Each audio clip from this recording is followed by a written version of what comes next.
Now, I'm one of those people that believe in giving credit where credit is due.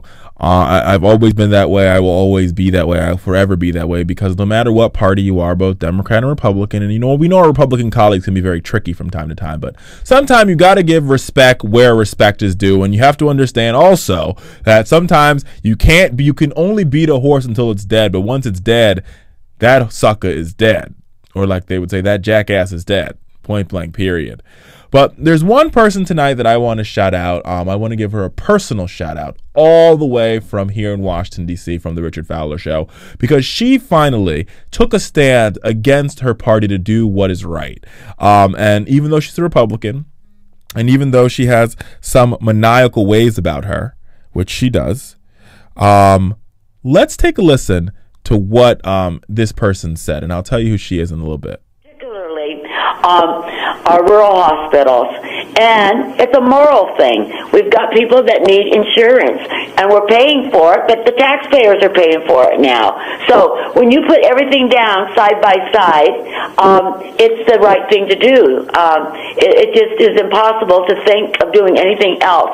Why would I want to send $2 billion to New York or New Jersey or back east to anywhere where they would just squander it, or give it to Colorado?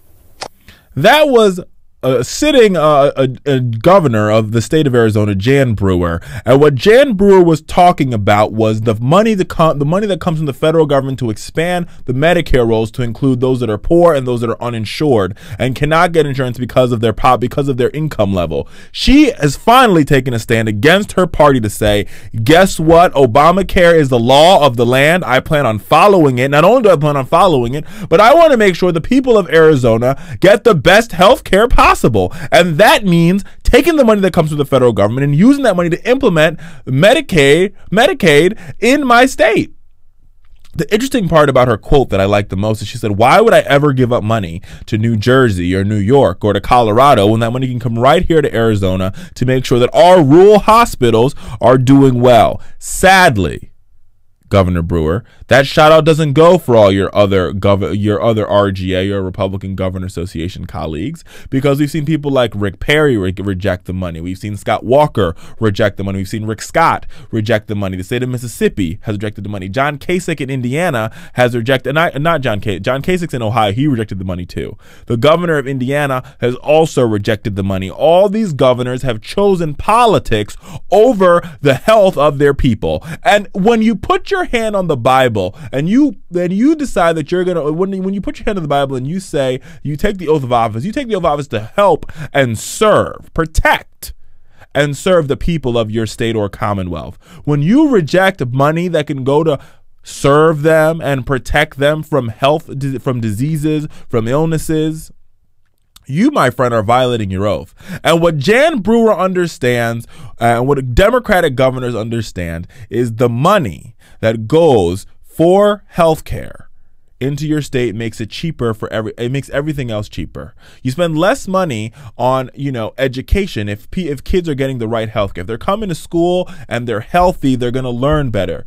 You spend less money on prisons because when they learn better, they'll go to prison, and they won't go to prison. You see that there's a ripple effect here. There's a ripple effect when it comes to healthcare in this country, and Obamacare was a step in the right direction. And I'm happy to see governors like Jan Brewer step up and say this is the right thing to do. Unfortunately, what we've also seen from other her Republican colleagues is people like Michelle Bachmann. They've introduced for the 33rd time or the 34th time a bill to repeal Obamacare. The truth of the matter is, though, is that Michelle Bachmann cannot find one co-sponsor in the United States House of Representatives. Not one member of Congress will stand by Michelle Bachmann because they understand this one thing to be true. One, Obamacare is the law of the land. Two, the benefit of Obamacare outweighs the political risk of going against it. Because once we start to see these exchanges happen all across the country, we will see the benefits of Obamacare realized. We've already seen some of them. 3 million young people can now go back on their parents' health care insurance. 50 million people with pre-existing conditions can now get health care through the exchange and through the pool that they can now go into it to get health care. Childhood diseases, children with asthma, scoliosis, whooping cough, measles, they now can get health care because pre-existing conditions for children are illegal for an insurance company to demand coverage. Don't get me wrong, progressives. Obamacare is not the end-all, beat-all. We need to have a conversation about a single payer. We do. About a public option. We need to have that conversation in this country. But Obamacare is a step in the right direction, and I am glad that we are joined by people like Jan Brewer. And I am glad that we're joined by Republicans that say, hey, this is not a bad idea. We'll take the money. We'll implement the program because we understand the benefits this program can have for our citizens. It can make our state safer, and making our state safer means that our state is more productive. Our state is more capable of producing products. Our state is more capable of producing output. Our state is healthier. Our state is smarter. Our state is safer. All of this happens by taking the money that the federal government is giving you to implement Obamacare, and to make sure that more people can get access to a doctor. More people can get access to preventative care, mammograms, colonoscopies, endoscopies, health checkups for children, wellness visits, getting your ears checked, your eyes checked to make sure before you go to school you can read the board, you can hear the teacher. All those things matter, people. And to all those individuals out there that don't think they matter, you're on the wrong side of history. Now, I'm happy that Governor Jan Brewer's on the right side, and for that, she gets a big Richard Fowler shout out. Now, with that being said, there's always a caveat in progressive politics, now isn't there? The caveat here is that Jan Brewer is up for re-election very soon in a state that is turning progressively blue, right? In the next presidential election, there's a good possibility that Democrats can win the state of Arizona. Point blank, period. If we get a comprehensive immigration reform, why Republicans are so adamantly against it, why Jan Brewer is so adamantly against it, why Sheriff Arpaio wants to deport as many illegal immigrants as he can. Because they understand that if they're here and we get real comprehensive immigration reform, that state tips blue. But Jan Brewer and her political compatriots, they're smart people. They get it. Jan Brewer gets that this is the right thing to do politically. The right thing to do politically is to expand Obamacare with money that the state does not have to pay. It's coming from the federal government. And say when she runs for re-election, she can go to the middle.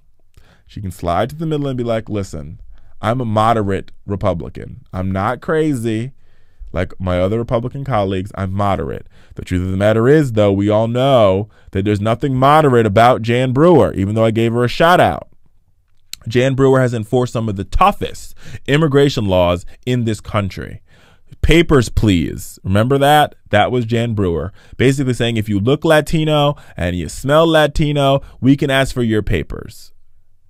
Some of the worst laws we've seen.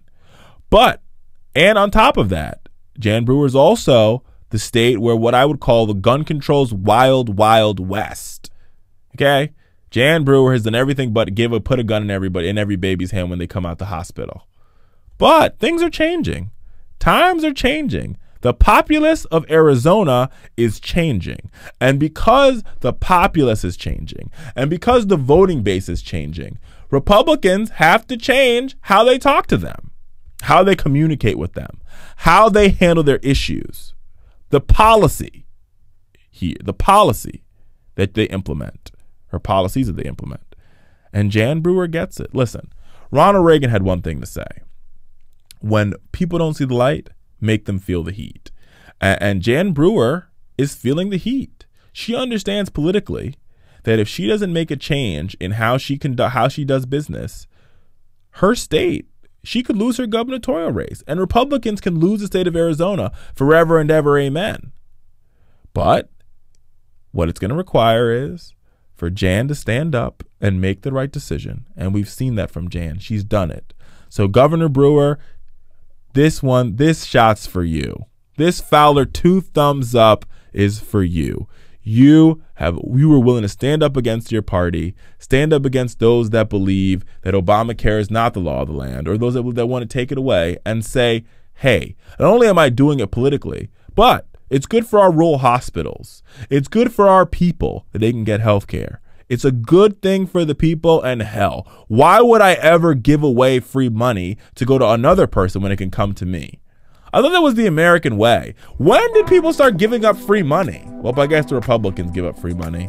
Either way, it's a sad day when Republicans decide not to expand their Medicaid rolls to take care of the very poor. Jan Brewer didn't do that, and for that, she gets a Richard Fowler thumbs up. Commendations to you. Let's save some rural hospitals, Jan. Let's save some lives.